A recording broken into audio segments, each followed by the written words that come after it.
There we go. This is what happens when we don't have an actual tech Okay. person to help us. Okay.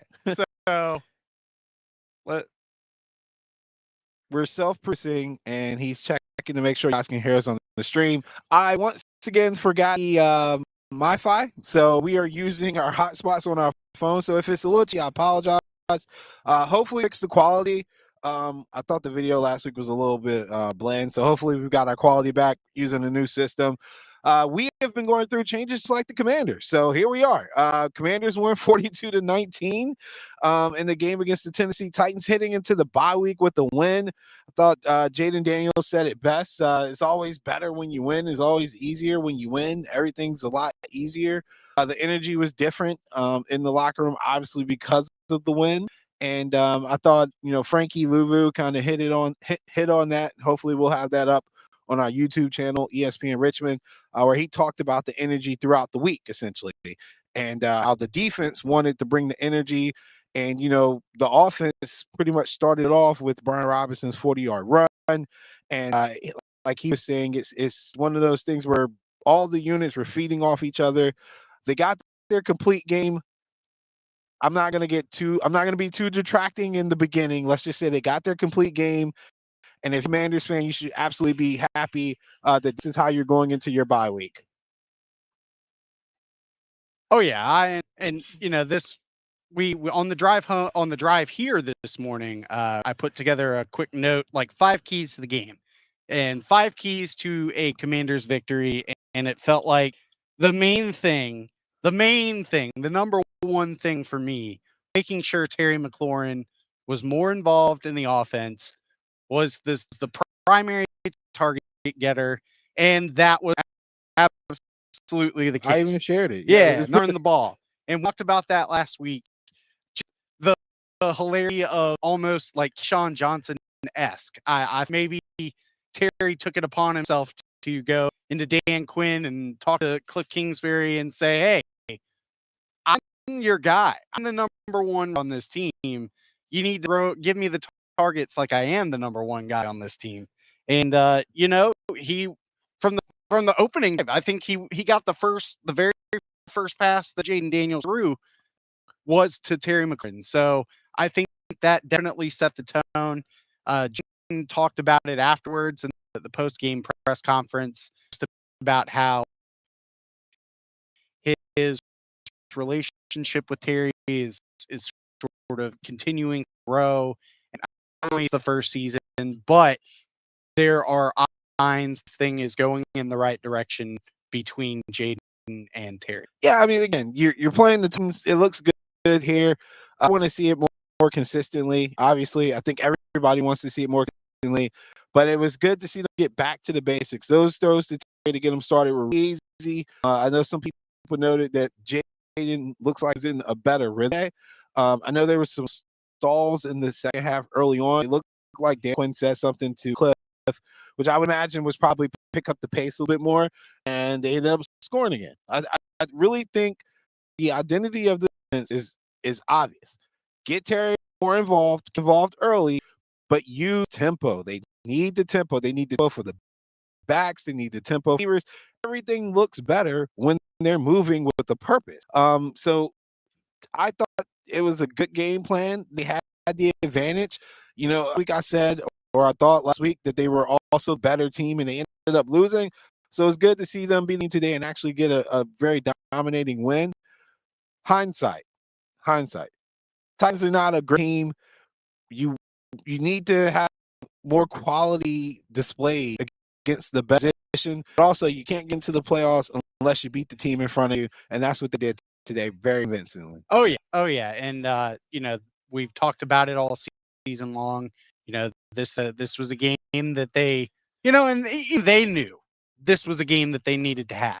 They could not conscience continue to say they're pushing for the playoffs if they did not beat the Tennessee Titans. Yeah. And this was certainly a game that they needed an exclamation mark on, and it felt very much like the Cleveland game. I mean, they were threatened to go up 28-0 at the end of the first quarter, put 21 points on the board in the first quarter, and it it was from there. So I felt like that was the the home crowd got into it Yeah, the crowd was phenomenal from the today. very beginning. All, So all things considered, from top to bottom, the crowd was phenomenal. The energy, which fully expected people to be like, "Oh, we're gonna be sorry again." No, it was very positive throughout, and you got to give your credit for these keys. You got 6 points over 3 in the red zone, then they scored 40. Mistake-free special teams. They didn't muff any punts. yeah, they had Tressway kicking Yeah, the field goals. I guess Austin Seibert was injured or Cyber's still injured. okay. Yeah, the field goal stuff. I mean, it's gonna come up at some point. You do need a kicker, especially if you're in postseason push. I say this in real time. The Ravens are feeling that, Oh yeah. yeah, like consistent kicker this year is biting them in the butt a little bit. More involved backfield. They had over 200 yards rushing today as a team, and then defense continues to be a minute. Mike Seamer, did I say it right? Yeah, you Seamer said still. it. Yeah, I know. Yeah. I looked it up beforehand, but anyway. But Mike got him started with the turnover. I wanted to say something to Frankie about that, but I know everybody's really trying to get out for the bye week. But Yeah. this defense, I'm pretty sure has produced a turnover every week for the last month at least, except for that Eagles game where, like I say, put the ball on the ground. It's just nobody picked it up. But they have been disruptive. They've been playing at a high level for a team again. Really not as good as the offense on paper, right? But I think at the end of the day, this defense is playing in a manner that, if they get into the playoffs and a team goes a little bit of a lull, this defense and those turnovers could really make the difference in a game where the offense is stalling a little. Short field several times today. They were able to get the drives easy, almost to the point where you felt bad for the offense in the first half because they were on the field the whole time. You look at the time of possession. Commanders had 40 minutes of possession, 40 minutes, and the Titans had 19.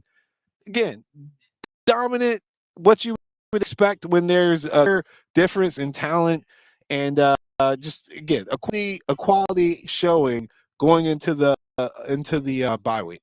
Yeah, this was obviously, and like we said before, the guys knew this was something they needed to going into the bye week. They didn't want to end up being on the wrong side of 4 straight losses, and between the Philadelphia game, the Pittsburgh game, and just letting Dallas get away from them as well. This was the kind of game that reinstills some confidence. You could see that guys like Bobby Wagner were feeling a little extra happy going in, getting ready to go home and everything, knowing they have a nice little break. That bye week, man. We've talked about it all season long. The bye week couldn't get here soon enough. Yeah, And so the fact that their bye week was in week 14 is terrible. it's And insane, honestly. yeah, I mean the NFL really should consider making it so that teams don't have bye weeks so late in the season like this. Yeah, and it could work in their advantage though because they get that rest late where other teams have been playing consecutive weeks, etc. Um, One other thing to note too that was good about today, nobody got hurt. Yeah. They go into the bye Yeah. week with a clean slate. There was no extra injuries, nothing new to worry about. And I mean, it's not really a bombshell, but I'm pretty sure I'm very confident that we will see Lattimore after the bye week suit up against the Saints, which again I think will be a great addition to this defense, just in the sense of me freeing up people to do a little bit more in the secondary, maybe get a little bit more aggressive. It's not really a Dan Quinn thing, this corners and safety, but who knows? You can get more exotic if you have the ability to actually cover one side of the field and work your way back across on some other stuff. Maybe do some combo coverages or something. I don't know, but I just know that the talent should get a significant boost with Lattimore coming on with this current roster, as long as he stays healthy. And they've been playing this very, very close. with the idea that when he does touch the field, he will 100% be healthy, and the expectation is that he'll stay that way for the remainder of the season. Yeah, and it's just gonna be absolutely huge for them, especially going up against New Orleans. I mean, Frankie Louvu played excellent today. I felt like Dante Fowler played excellent Yeah, today.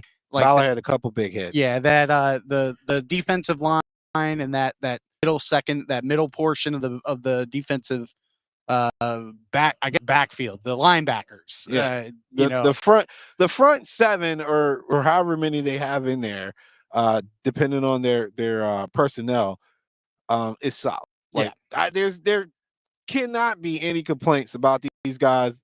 Um, Honestly, since Jonathan Allen went down, not saying that because of Jonathan Allen, but just when Jonathan Allen went down, there was a whole lot of like unknown because Johnny hadn't quite played that much. They didn't know how deep they can go in their rotation. And there's been honestly since those guys have had to step up, they've been a strength. They've been a plus. And again, it kind of brings me to my last complaint about the Commanders is it's amazing what you can do when you keep things simple, when you get the ball to your best player, when you use some depth, get a rotation. You have people on this team that are talented enough in spots to be successful. You just have to make sure that you do your job on the sideline, getting them in those spots. So staying out of third and longs, obvious passing downs, adding in a little bit more RPO, adding in a little bit more motion, moving Terry around. Like we got to see De'Ame Brown get used a little bit, even a Luke McCaffrey sighting. Like those other components are what ultimately is going to put this Commanders team over the top. Like again, I think I said last week, it can't just be Terry and Jaden, but God, you got to use the guy. Yeah. so Yeah. so it's good to see he had 8 catches, an incredible touchdown. Now, actually, it was down that side of the end zone, but an incredible little rant for a touchdown down there. That I joked that I think they only reviewed it because the ref couldn't believe he caught it either. But that was great. And again, really simple routes, really simple like reads. Like we got him isolated over here. We're just gonna run a quick slant. It's Terry McLaurin. All I gotta do is put the ball in the right spot. He'll catch it. Jaden showed that he could do that. He's been shown to do that. And just that simplicity actually works, man. They don't have to do anything crazy. They Yeah. they really don't. But again, we'll see how it looks against the Saints because at this point, for me, and I think for a lot of fans, we're gonna start talking about the C word, consistency. We just Yeah. want to be consistent. If they can find consistency before the postseason, again, I'll be optimistic that they can maybe make some noise. Oh yeah, and this time of year we're now it's crazy, and I sound like a parrot. I know I sound like a parrot. We both sound like This parrots. is this is the I can't believe we're now in the last month of the season. Yeah. Like they've got 4 more games to go, and they you said last week you touched on it. You were like, "Where's Luke McCaffrey? Where is anybody else that can step up and make an impact?" Yeah. And we saw that today. The scheme seemed to be A1 from Cliff Kingsbury and Dan Quinn on the offensive side of the ball. Everyone got involved. We had Chris Rodriguez. You had Oh yeah, I Mc- can't yeah, Chris Rodriguez. Rodriguez, 13 carries for 94 yards touchdown. Yeah, I mean I don't know what This is the else. part where I'm happy we're not truly affiliated with you because having him on the practice squad is a travesty. Yeah. Like seriously, I don't. Somebody could explain that to me. Maybe I would understand. But Christian Rodriguez is a pretty solid running back, right? He's a perfect complement to Brian Robinson. If you're missing some more bang for your buck, like he should have been on the roster. He should have been getting touches. We kind of went through that last year. I was like, why are they not using him? And happy that he got his shine today. I would like continue to be a part of their game plan. Like he can make plays for this team.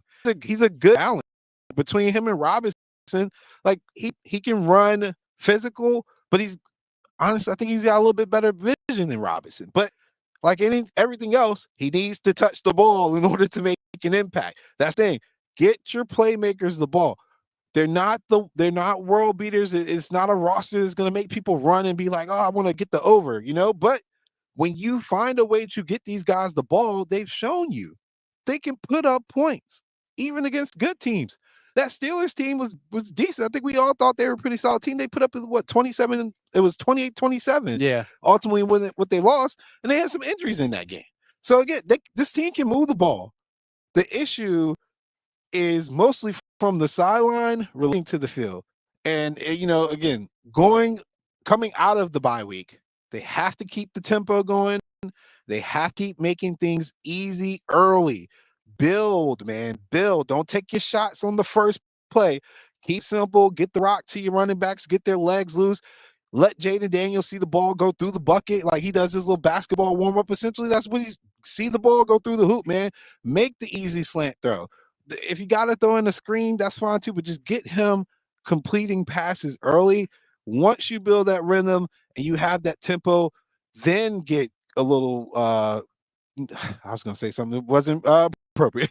Just get a little crazy with it after that, right? You it's not complicated. Yeah. And we're 13 weeks in. We know the talent that we have with the Commanders. The only X factor, only question mark now is the health of Marshawn Lattimore. Everything else, we know what these guys can do. They've shown you throughout the season. Please, Cliff, if you can hear me and you're still at the stadium, get your playmakers the ball, bro. That is just, I don't care how you do it, just continue to do it, and they will reward you. They really will. Robinson having 100 yards, Rodriguez almost behind him with 94. Like, yeah, not every team's going to be the Titans, but if you continue to scheme and find a way to get your guys the ball, your playmakers, you stand a better chance of winning these key games against a team like the Eagles, which they will have in a couple weeks. Oh yeah.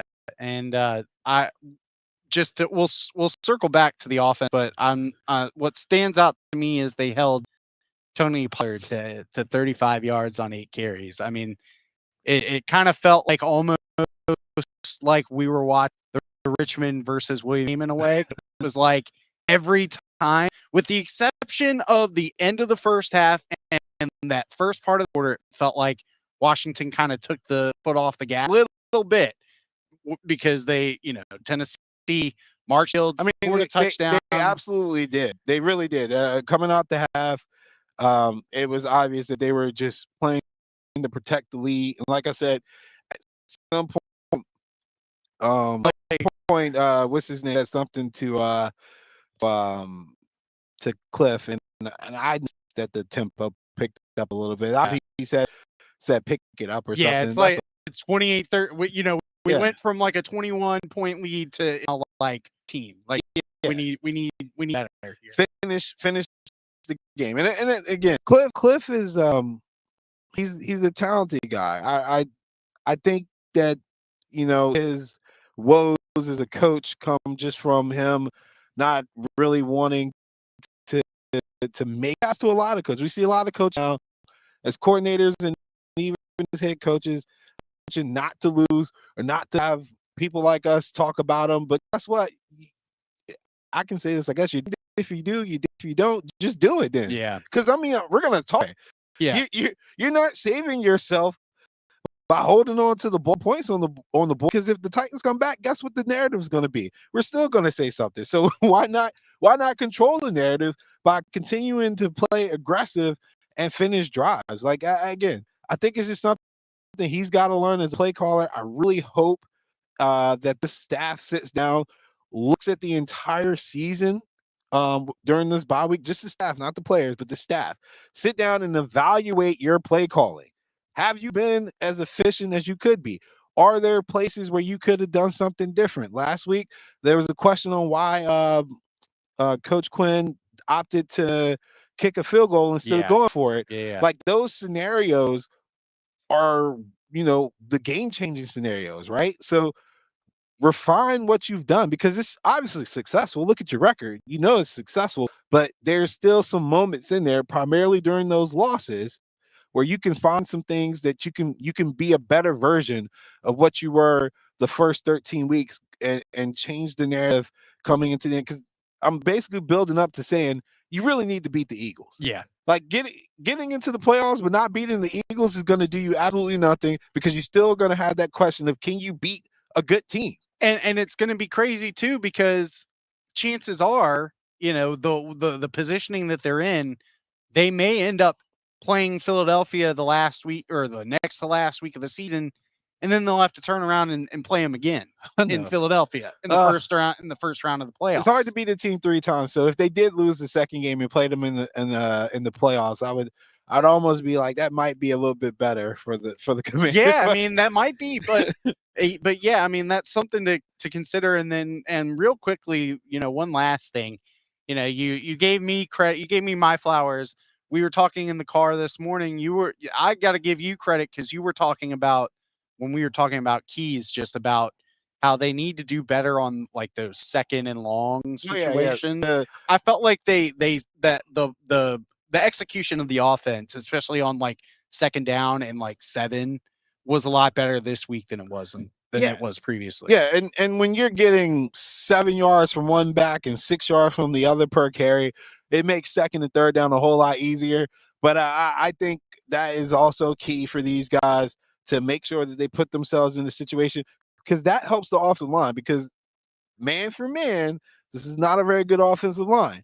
But in situations like if we could build scenarios, this could look like a prolific offensive line. They were mauling the guys today. You also don't want to put Daniels in a situation where he's going to take a lot of contact too because you're also running him a lot.